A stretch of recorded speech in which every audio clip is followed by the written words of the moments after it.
আজ 23শে জুন ঐতিহাসিক দিন। এই 23শে জুনে পলাশীর প্রান্তরে মির্জাফরের দল নবাব সিরাজউদ্দৌলার সাথে বেইমানি করে বাংলার স্বাধীনতা এবং সার্বভৌমত্বকে ইংরেজদের হাতে বিকিয়ে দিয়েছিল।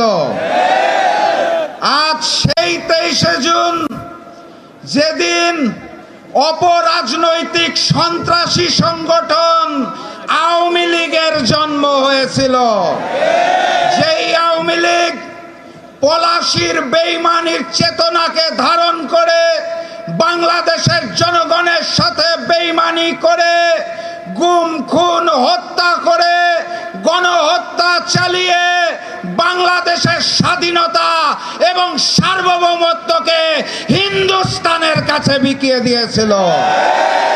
আজকের এই 23শে জুনে এই ঐতিহাসিক বিজয়নগর পল্টনে আমাদের সকলকে শপথ নিতে হবে, এই যুগের নতুন মির্জাফরেরা, এই যুগের নতুন শেখেরা, যারা বাংলাদেশের স্বাধীনতা, সার্বভৌমত্ব এবং মানচিত্রকে বিকিয়ে দিতে চায়, তাদের বিরুদ্ধে লড়াই হবে ইনশাআল্লাহ।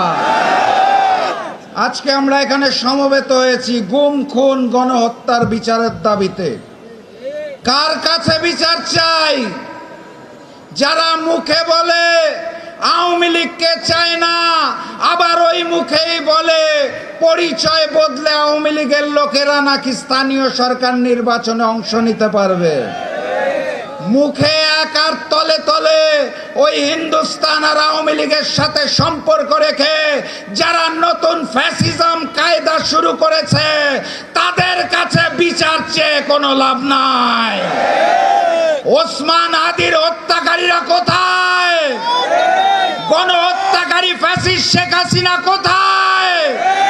তাদের দেশে নিয়ে এসে ফাঁসির কাস্টে ঝুলানোর জন্য এই সরকারের পক্ষ থেকে কোনো পদক্ষেপ দেখা যাচ্ছে না।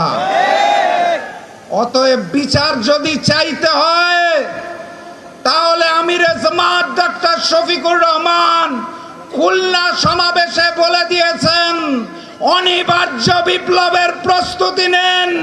নতুন বিপ্লবের মাধ্যমে 11 দল ক্ষমতায় আসবে, সকল হত্যার বিচার হবে ইনশাআল্লাহ।